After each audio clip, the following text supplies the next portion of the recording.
بسم الله الرحمن الرحيم. السلام عليكم ورحمة الله وبركاته. إن الحمد لله نحمده ونستعينه ونستغفره ونستهديه والصلاة والسلام على رسول الله صلى الله عليه وسلم.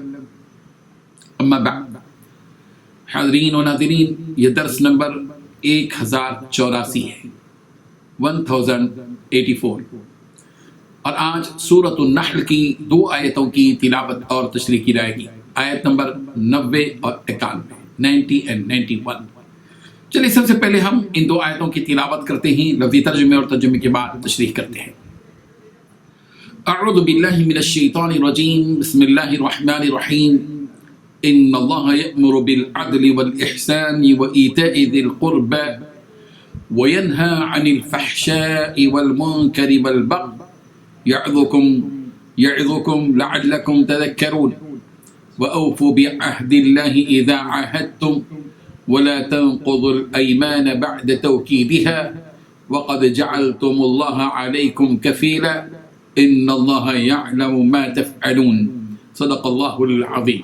لفظی ترجمہ یوں ہے، ان اللہ، بے شک اللہ، یأمر، حکم دیتا ہے، بالعدل، عدل کا، انصاف کا، بالاحسان اور احسان کا، وایتاء ذی القربى، اور قرابت داروں کو دینے کا، وینہا، اور روکتا ہے، عن الفحشاء، بے حیائی سے، والمنکر، اور برے کام سے، والبغی، اور سرکشی سے، یعظکم، و نصیحت تمہیں کرتا ہے، لعلکم تذکرون، تاکہ تم نصیحت حاصل کرو، وأوفوا، اور تم پورا کرو، بعہد اللہ، اللہ کا عہد، اذا عاہدتم، جب تم آپس میں عہد و پیمان کرو، ولا تنقضوا، اور تم نہ توڑو، الایمان، اپنی قسمیں، بعد توکیدہا، ان کو پختہ کر لینے کے بعد، وقد جعلتم اللہ، حالانکہ تحقیق تم نے بنا لیا ہے اللہ کو، علیکم کفیلا، اپنے عہد پر ضامن، ان اللہ یعلم، بے شک اللہ جانتا ہے، ما تفعلون، جو کچھ تم کرتے ہو۔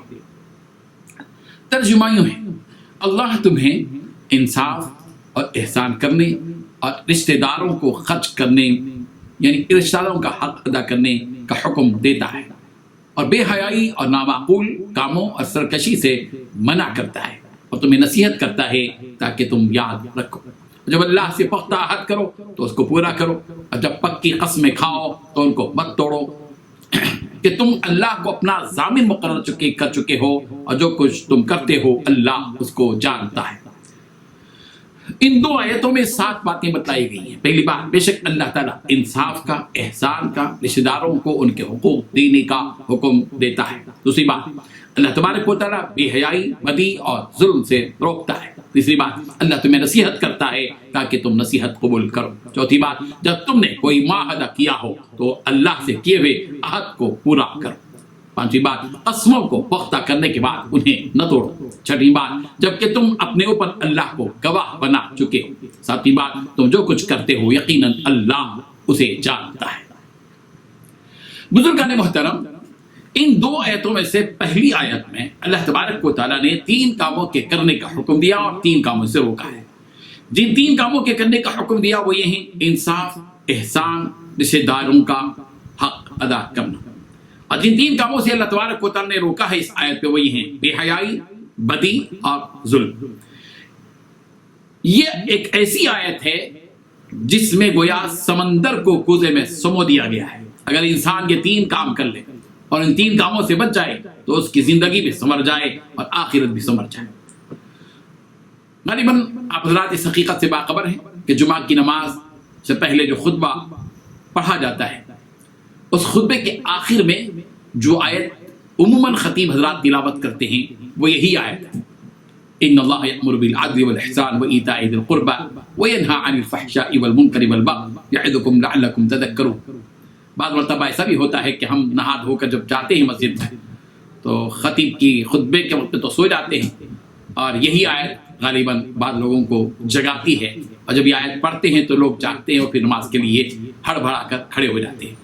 بہرحال سب سے پہلا کام اس آیت میں جس کے کرنے کا حکم دیا گیا ہے وہ ہے عدل اور انصاف۔ عدل اور انصاف، قرآن مجید میں انصاف سے متعلق دوسری آیتیں بھی موجود ہیں۔ جیسا کہ آپ جانتے ہیں کہ مختلف آیتوں میں اللہ تبارک و تعالیٰ نے انصاف کی اہمیت کو بتایا ہے۔ سورہ نساء کی آیت نمبر 58 میں فرمایا گیا وَإِذَا حَكَمْتُمْ بَيْنَ النَّاسِ أَن تَحْكُمُوا بِالْعَدْلِ، جب لوگوں کا فیصلہ کرو تو عدل و انصاف کے ساتھ فیصلہ کرو۔ سورہ حجرات کی آیت نمبر 9 میں اللہ تبارک و تعالیٰ فرمایا فَإِن فَاءَتْ فَأَصْلِحُوا بَيْنَهُمَا بِالْعَدْلِ وَأَقْسِطُوا إِنَّ اللَّهَ يُحِبُّ الْمُقْسِطِينَ، اگر لوٹ آئے تو پھر انصاف کے ساتھ صلح کرا دو اور عدل کرو، بے شک اللہ انصاف کرنے والوں سے محبت رکھتا ہے۔ اور دوسرا کام جس کے کرنے کا حکم اس آیت میں دیا گیا ہے وہ ہے احسان، لوگوں کے ساتھ بھلائی کرنا، احسان کرنا۔ سورہ آل عمران کی آیت نمبر 172 میں کہا گیا للذین احسنوا منہم واتقوا اجر عظیم، جنہوں نے نیکی کی اور پرہیزگاری برتی ان کے لیے بہت زیادہ اجر ہے۔ سورہ قصص کی آیت نمبر 77 میں کہا گیا وَأَحْسِن كَمَا أَحْسَنَ اللَّهُ إِلَيْكَ، اور جیسے کہ اللہ نے تیرے ساتھ احسان کیا تو بھی اچھا سلوک کر، یہ قارون سے اس زمانے کے لوگوں نے کہا تھا۔ تیسرا کام جس کے کرنے کا حکم اس آیت میں دیا گیا ہے وہ ہے رشتہ داروں کا حق ادا کرنا۔ سورہ بنی اسرائیل کی آیت نمبر 26 میں کہا گیا وَآتِ ذِی الْقُرْبَى حَقَّهُ، اور یہ کہ رشتہ داروں کو ان کا حق دو۔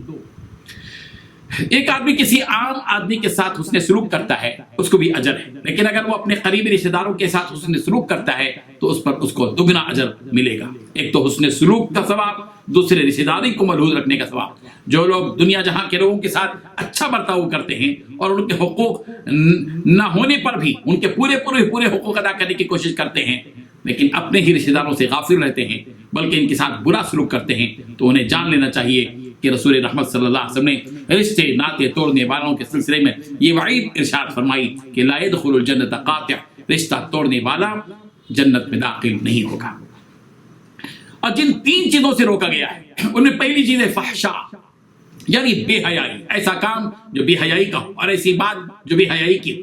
اللہ تبارک و تعالیٰ کو نہ فحش بات پسند ہے اور نہ فحش کام پسند ہے، جس میں زنا بھی شامل ہے، اور ایسے کام بھی داخل ہیں جو زنا تک آدمی کو پہنچا دیتے ہیں۔ شیطان انسان کو فحش کاری ہی کی دعوت دیتا ہے، جس کا ثبوت اس آیت سے ملتا ہے الشیطان یعدکم الفقر ویأمرکم بالفحشاء، شیطان تمہیں فقیری سے دمکاتا ہے اور بے حیائی کا حکم دیتا ہے۔ سورہ نام کی آیت نمبر 151 میں کہا گیا فواحش کے قریب بھی مت جاؤ، فواحش کے قریب بھی مت جاؤ جو ظاہر ہوں، علانیہ ہوں یا پوشیدہ۔ سورۃ الشورى کی آیت نمبر 37 میں بھی یوں ہے والذین یجتنبون کبائر الاثم والفواحش، اور کبیرہ گناہوں سے اور بے حیائی سے بچتے ہیں۔ اور دوسری چیز جس سے اس آیت میں روکا گیا ہے وہ ہے منکر، وہ کام جس سے شریعت نے روکا اور عقل سلیم جس کو برا سمجھتی ہو، جیسے کفر ہے، قتل ہے، ظلم ہے، حقوق کا پامال کرنا وغیرہ وغیرہ۔ سورہ مائدہ کی آیت نمبر 79 میں منکر کا ذکر یوں ہے کانوا لا یتناہون عن منکر فعلوہ، کہ آپس میں ایک دوسرے کو برے کاموں سے جو وہ کرتے تھے روکتے نہیں تھے۔ سورہ عنکبوت کی آیت نمبر 45 میں یوں ہے ان الصلاۃ تنہی عن الفحشاء والمنکر، بے شک نماز بے حیائی اور برائی سے روکتی ہے۔ اور تیسری چیز جس سے اس آیت میں روکا گیا ہے وہ ہے البغی، بغی کے معنی ہیں لوگوں پر ظلم کرنا، سرکشی کرنا، لوگوں کے سامنے غرور اور گھمنڈ کرنا، حد سے تجاوز کرنا۔ سورہ اعراف کی آیت نمبر 33 میں کہا گیا قل انما حرم ربی الفواحش ما ظهر منها وما بطن والاثم والبغي بغیر الحق، آپ فرما دیجئے کہ البتہ میرے رب نے حرام کیا ہے ان تمام فحش باتوں کو جو علانیہ ہیں اور جو پوشیدہ ہیں، اور ہر گناہ کی بات کو اور ناحق کسی پر ظلم کرنے کو۔ تو بغی کے معنی آتے ہیں ظلم کرنے۔ 3 کاموں کے کرنے اور 3 کاموں سے باز آنے کا حکم دے کر اللہ تبارک و تعالیٰ نے ان الفاظ کے ذریعے سے مہر لگا دی کہ یعظکم لعلکم تذکرون، اللہ تمہیں نصیحت فرماتا ہے تاکہ تم نصیحت قبول کرو۔ اس سے معلوم ہوا کہ نصیحت کرنے کا مقصد ہی یہ ہوتا ہے کہ اس نصیحت کو قبول کر لیا جائے، عمل کی ترغیب کے لیے ایک پیارا اور نفیس جملہ۔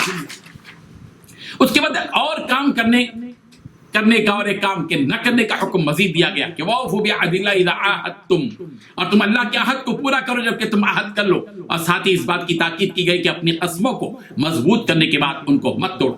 بندے کی قیمت اسی میں ہے کہ وہ اپنے پروردگار سے کیے گئے عہد کو پورا کرے اور اپنی قسموں کو مضبوط کرنے کے بعد ان قسموں کو نہ توڑے۔ قرآن مجید میں عہد کو پورا کرنے کا حکم متعدد مقامات پر دیا گیا ہے۔ سورہ بقرہ کی آیت نمبر 40 میں وَأَوْفُوا بِعَهْدِي أُوفِ بِعَهْدِكُمْ، اللہ تعالیٰ فرما رہے کہ تم میرا عہد پورا کرو میں تمہارے عہد کو پورا کروں گا۔ سورہ آل عمران کی آیت سورہ آل عمران کی آیت نمبر 76 میں کہا گیا بلا من اوفا بعہدہ فإن اللہ یحب المتقین. کیوں نہیں مواخذہ ہوگا، البتہ جو شخص اپنا قرار پورا کرے، جو اپنا اور پرہیزگاری اختیار کرے تو اللہ تبارک و تعالیٰ بھی ایسے پرہیزگاروں سے محبت رکھتا ہے. سورہ مائدہ کی آیت نمبر 1 میں ایمان والوں سے خطاب کرتے ہوئے کہا گیا یا ایھا الذین آمنوا اوفوا بالعقود، اے ایمان والو عہد و پیمان کو پورا کرو. سورہ فتح کی آیت نمبر 10 میں یوں کہا گیا ومن اوفى بما عهد عليه الله فسيؤتيه اجرا عظیما، اور جو شخص اس اقرار کو پورا کرے جو اس نے اللہ تبارک و تعالیٰ کے ساتھ کیا ہے تو اسے عنقریب اللہ بہت بڑا اجر دے گا.